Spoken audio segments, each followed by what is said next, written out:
These are 10 of the biggest plot holes in Family Guy, starting with Bonnie Swanson and her pregnancy that seems to have lasted years, because it quite literally did. So when we first meet Bonnie in season 1's A Hero Sits Next Door, she's clearly pregnant. And not just pregnant, we're talking rubber bands around a watermelon kind of pregnant. Well, we are gonna miss the go, go, go pace of Providence, but with number 2 on the way, Joe thought it was time to move. What, does Providence not have toilets? Oh, you meant number 2, as in your second kid. Gotcha. And Bonnie would stay pregnant for 116 episodes. Now, we know people hardly age in the show and time is more of a suggestion than a construct, but the show has pointed out the pregnancy in the past before. Okay, first of all, Bonnie, you've been pregnant for like 6 years, all right? Either have the baby or don't. Well, she would take Peter's advice 3 seasons later. Guys, Bonnie's going into labor! We gotta get her to the hospital! And roughly 10 years after being introduced to Bonnie, we finally see her give birth to baby Susie.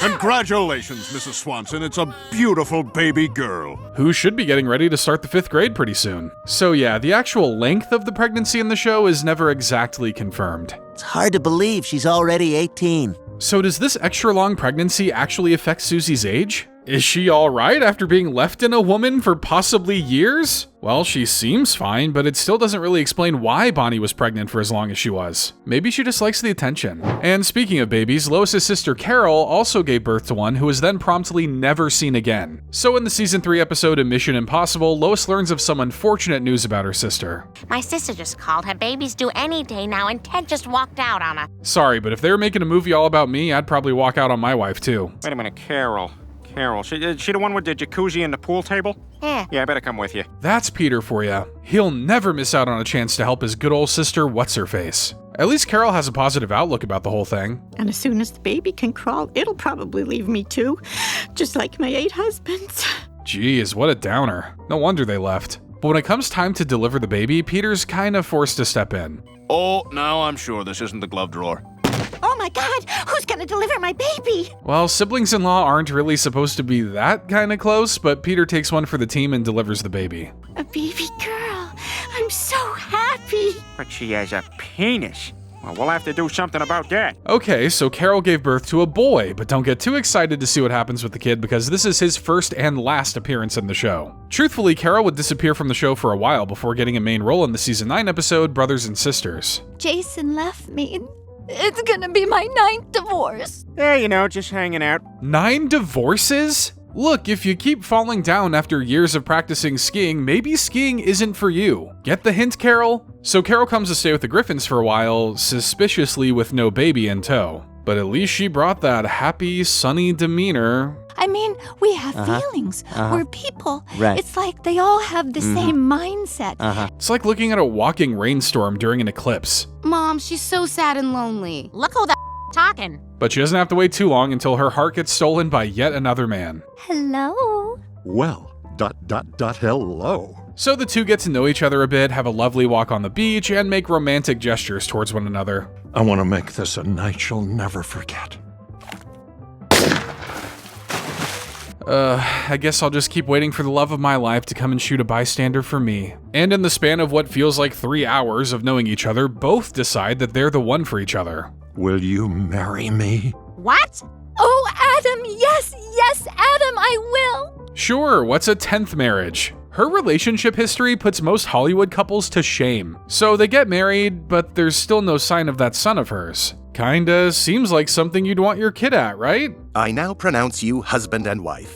You may kiss the bride. Maybe it was his dad's weekend to have him. It's not impossible, but you'd think that kid would show up at some point in the series. How about in the season 10 episode Thanksgiving? Nope, not an unnamed boy to be found. God, that is one nice ass. Thank you. You're welcome. Then again, this doesn't seem like the kind of crowd I'd want to bring a child around either. Even after Mayor West passes away, Carol still seems to be flying solo. I just wanted to thank you for what you did today for Adam. He was a great man. He's dead, isn't he? That kid's probably dead. Well, it looks like Carol may be revving up for that 11th marriage now, so there's always time to try again. Maybe this time she'll at least give the kid a name. But the main baby of the show is up next, as Stewie once contracted herpes from Brian, only the way he did it is actually near impossible. So Stewie becomes enamored with the concept of a blood brother ritual after seeing it in an old Western movie. Well, it's an ancient ritual where two friends intermingle their blood, thus sealing a bond even deeper than friendship. It's gross, but thank God it phased out the old urine brothers ritual. I don't want to be that close to the homies. Yes, let's do that.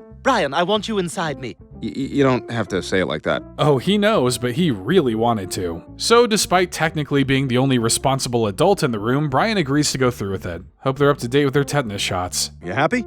Actually, yes. I mean, I really feel the bond, Brian. I feel like we're closer now. I feel like most friends just talk to one another when they want to get closer, not share their DNA. But maybe I'm just an old-fashioned clam living in this new, confusing world. Are you blood brothers with Meg because you ate her tampon out of the trash? No, that's something else. But when Stewie wakes up in the morning, he finds he's received something a little grosser than a bloody handshake. Ah!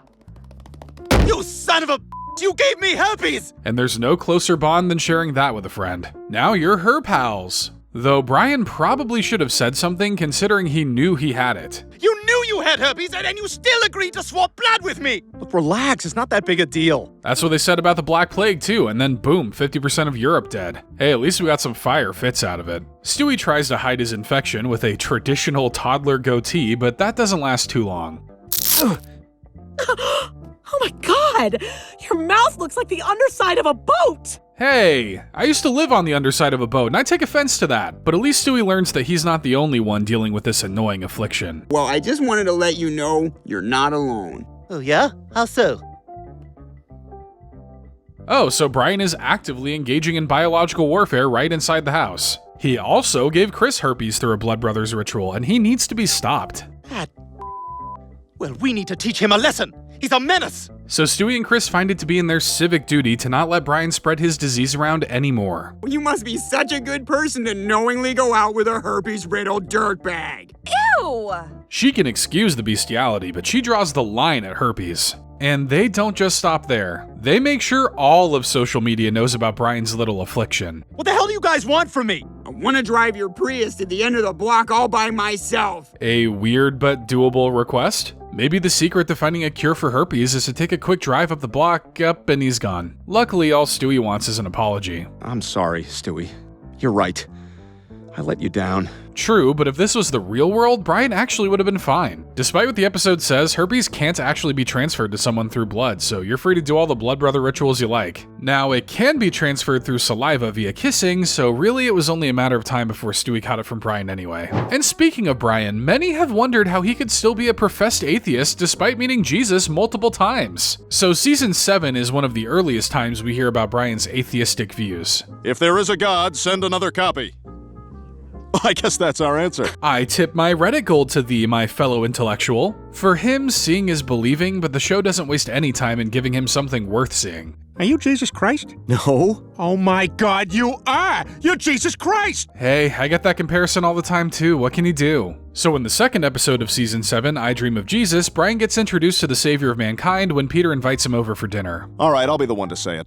How do we know you're really Jesus? Probably because no sensible man would be wearing wooden sandals in the year of our Lord, whatever year this came out. Maybe a little miracle in action is just what Brian needs.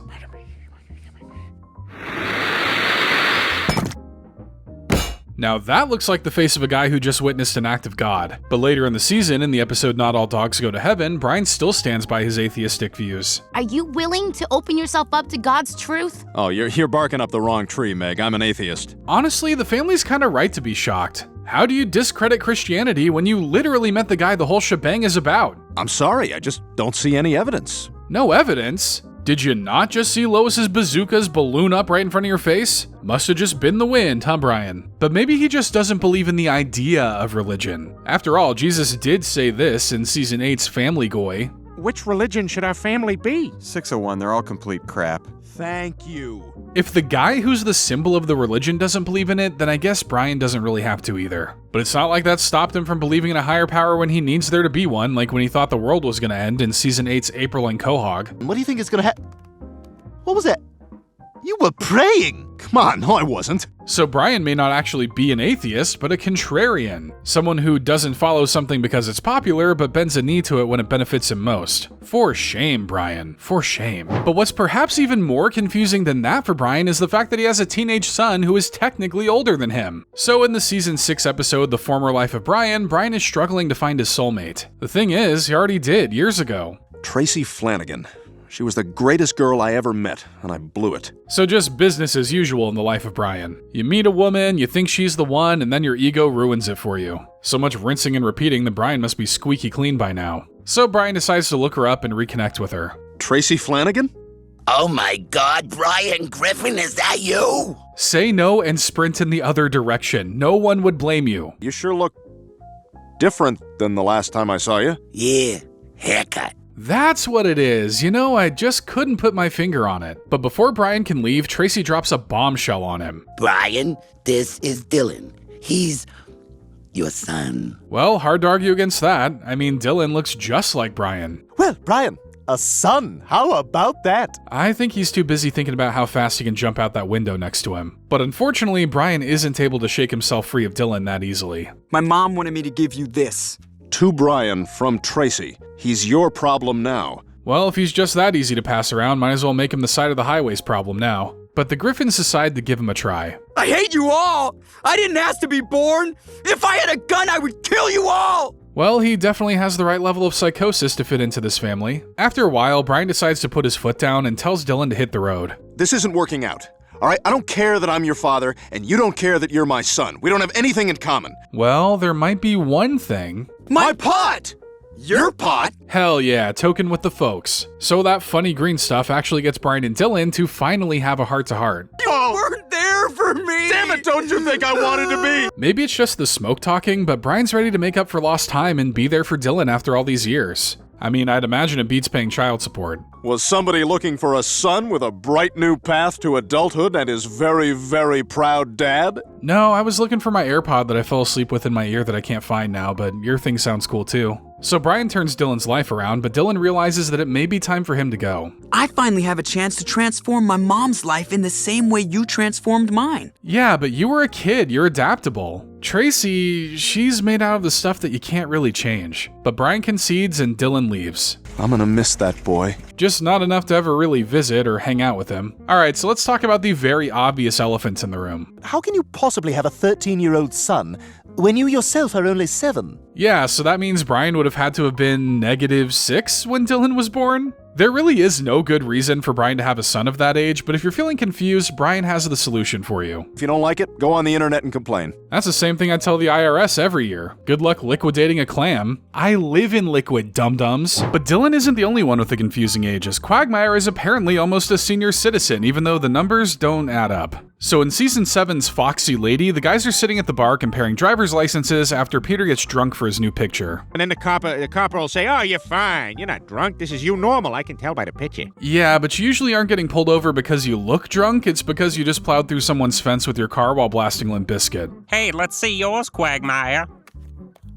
Wait a second. You were born in 1948? Which, if we were to go by the episode's 2009 release date, would put Quagmire at 61 years old. What kind of old world goat-sacrificing black magic does he use to keep himself looking so youthful? Carrots. Sometimes I grind them up into juice or just eat them raw. Yeah, I don't know if I'm buying that. You've definitely drunk the blood of at least one sacrifice. While his age has never really been contested, there are signs that show it may be BS. All right, you guys, I will now do anything for $10. Who's got something for me? So in Season 14's Underage Peter becomes the kind of guy who will do anything for a quick profit. And I mean anything. All right, we're gonna open this fire hydrant and you're gonna drink as much water from it as you can. Well, if I know fire hydrants, it sounds like Peter's gonna get $10 and an intense flushing of all his internal organs.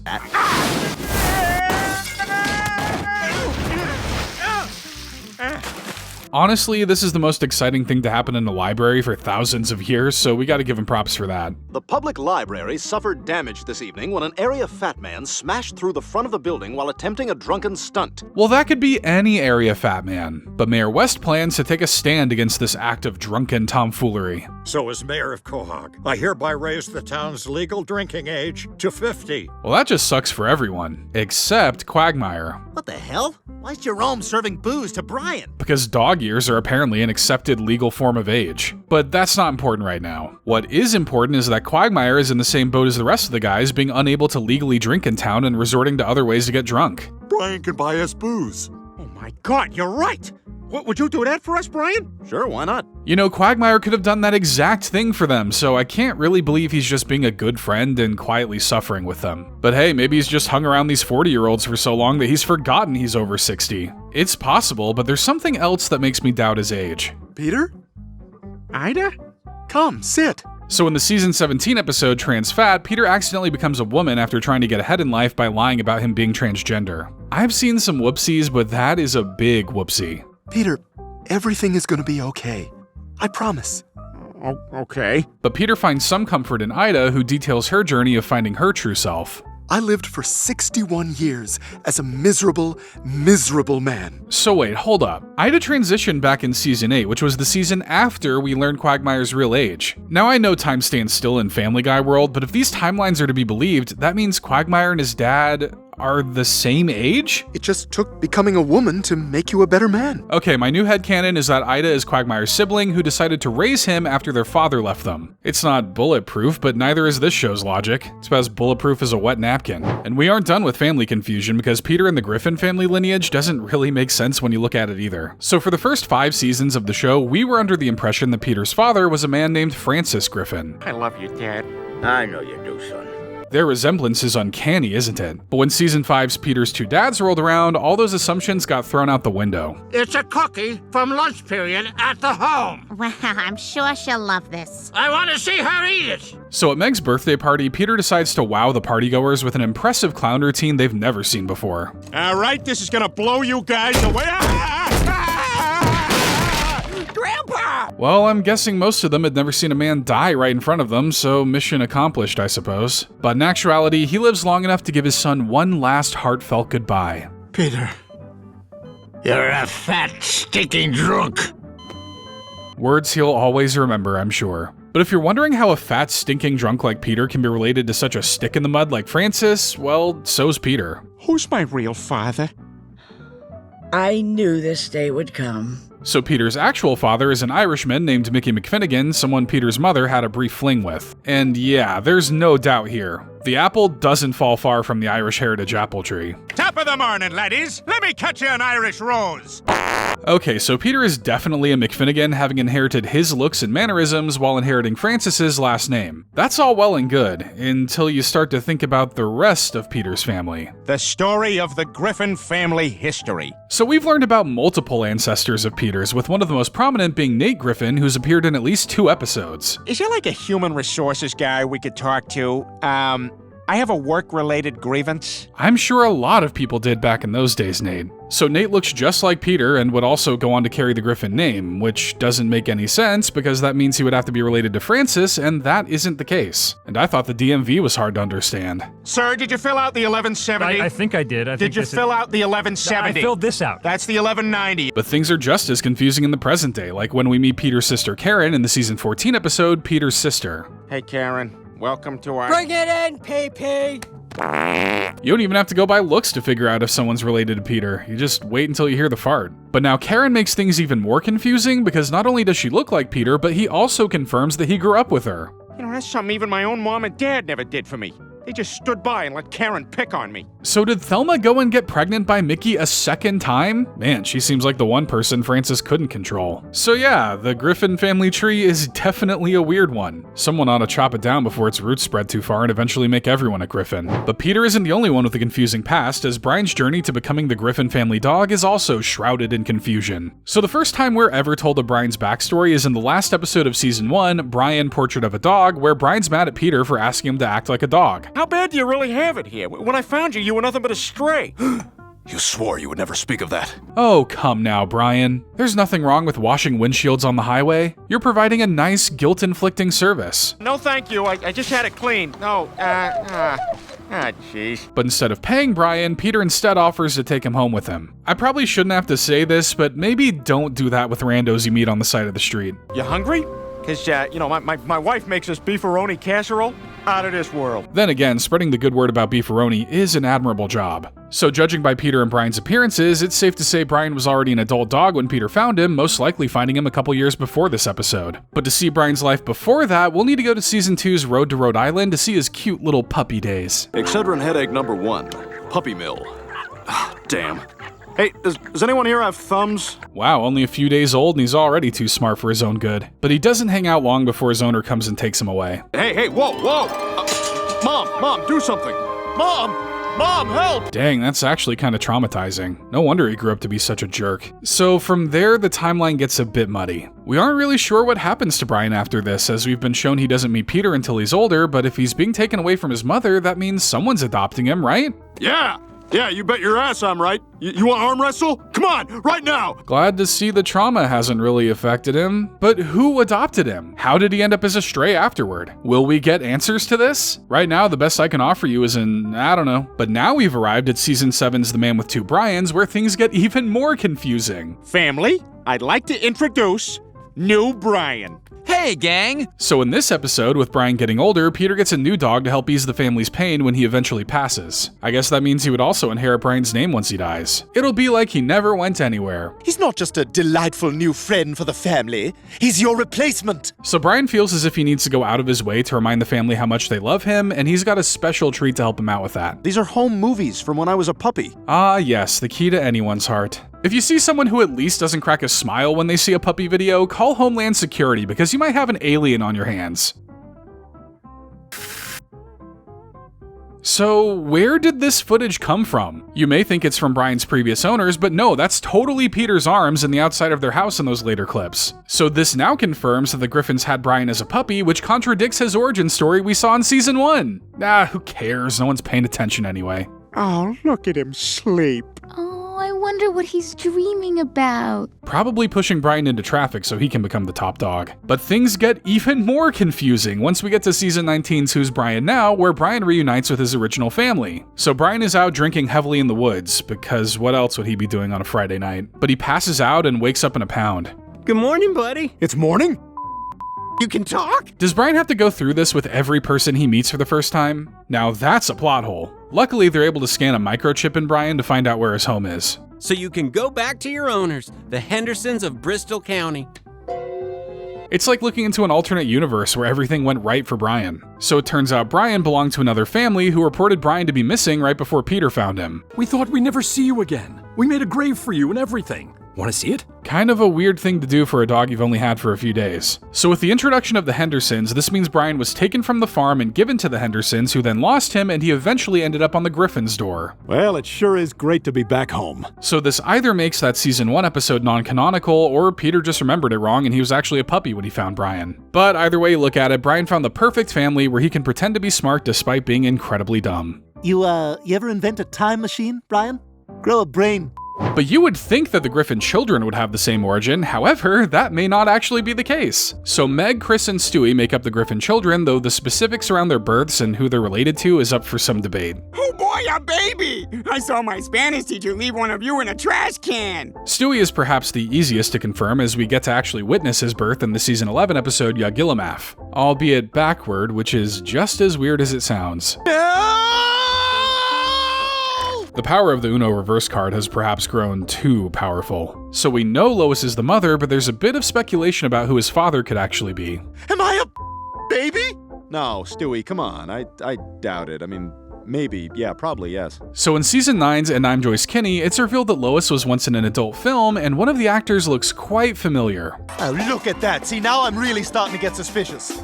Somebody order a pizza? Man, Arnold really fell on hard times after his show ended, huh? So while that guy looks like Stewie, it's unlikely he could be the father, considering Lois made this film in college well before Meg and Chris were born. You can't just leave your genetics behind for them to arise later, right? Lois and I I'm having another baby. But that theory is more or less put to bed in Season 3's of Mission Impossible, where Stewie meets his potential future brother by traveling into Peter's family jewels. You came unarmed? As we agreed. Admirable.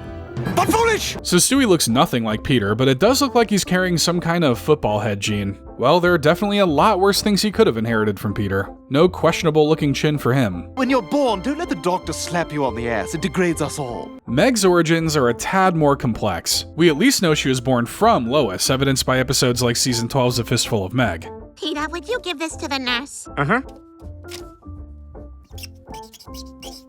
Megatron's cool, but I probably would have gone with the coolest Transformer, Unicron. Could have called her Cronny for short, but whether or not Peter is her father can be debated as well. All the way back in Season 3's Screwed the Pooch, when Brian is proving how much he knows about Peter's kids, Brian lets this little factoid slip. And Meg's real father's name is Stan Thompson. Yeah, she doesn't need to know that. Whoever this Stan Thompson fellow is probably either dead or a deadbeat, so I can't believe I'm saying this, but Meg is probably in better hands with the Griffins. But Brian would make allusions to Meg being a product of Peter later on. Would he give you a smoking hot mom like Lois and then have you grow up looking like Peter? I guess he'll be taking that Stan Thompson secret to the grave. But Chris is actually the most confusing case, as there are hints towards multiple different origins for the Griffins' heaviest son. He's just a big old fat kid. Here's some chocolate, Fatso. Thanks! So there is proof that Lois gave birth to Chris, and if that picture's to be believed, she has the strength of a Greek god for going through with it. You remember how good you felt after you had Chris?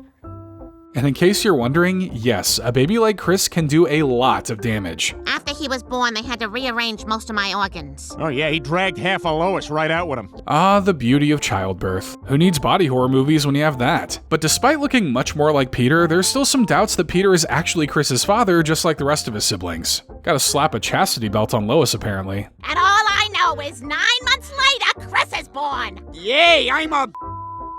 So in the very meta Season 17 episode, You Can't Handle the Booth, Lois drops a bombshell on the whole cast. Chris might not even be your son. What? I once slept with Philip Seymour Hoffman. That is shocking, but if Chris manages to inherit even 1/5 of Hoffman's acting talents, I'd say it was all worth it in the end. However, Chris's origins go even deeper, as there's a slight chance that Chris actually isn't related to the rest of the family by blood. A gun? Yeah, you love guns. No, I don't. So after Lois gets a gun for her birthday, she tries to hide it from Peter. But that guy can sniff out irresponsibility like a shark sniffs out blood. It was in a box with Chris's adoption papers. Oh. You heard nothing. Loud and clear, Chief. I mean, quiet and muffled. I didn't hear nothing. But if Season 19's Who's Brian Now is to be believed, we may know where they got Chris from. And it wasn't exactly through a traditional adoption process. Chris doesn't remember we stole him from a Dutch family. What's this now? We hebben het er later over. I guess the only way we'll know for sure is if we put a stroopwafel in front of him and see if he activates like a sleeper agent. So we don't know the exact origins of the kids, but we can probably all agree that those apples don't fall too far from the confusing, weirdly misshapen tree. But it doesn't matter what family you're from or what your relationship is, what really matters is knowing who can understand and talk to Stewie. So one of the longest running gags on the show is that Stewie can be understood by some people, but not everybody. Who can understand him is kinda all over the place. Mom, it's me! Mom! Oh yeah, it's a baby. It's a big balloon baby. So it's generally understood that Peter and Lois can't understand what Stewie is saying, except for that time Stewie tried to kill Lois. What do you like about it specifically? I don't know. Pick something or I'll blow your brains out! Though this episode was just a simulation, it must mean they're still capable of understanding him, right? You'd sooner understand the creation of the universe before understanding the machinations of this show. Stewie, your reign of terror has come to an end. But that hasn't stopped them from pretending like they know what he's saying. Stewie was really laying in the Meg about something. Yeah, it was Stewie. Definitely Stewie. Oh, so now everyone understands me. Only when they gotta throw a baby under the bus to not get punched by their fresh out of prison daughter. You fatso, punch your baby in the face. And sometimes they just say F the rules and understand them when they want to. Hey, Dad, that's a cool whip.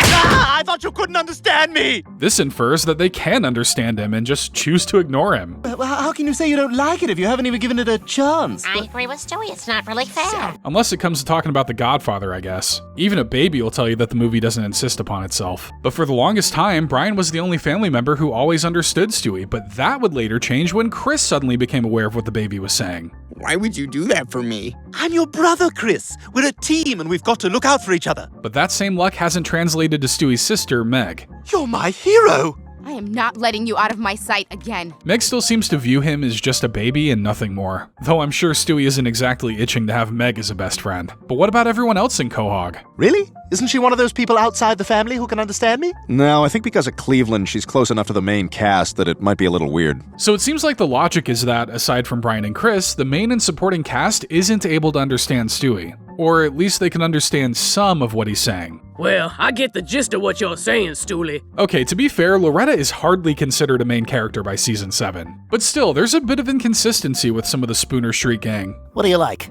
Goo Goo. The dolls? Gaga. The lady? Aha, now you're talking my language.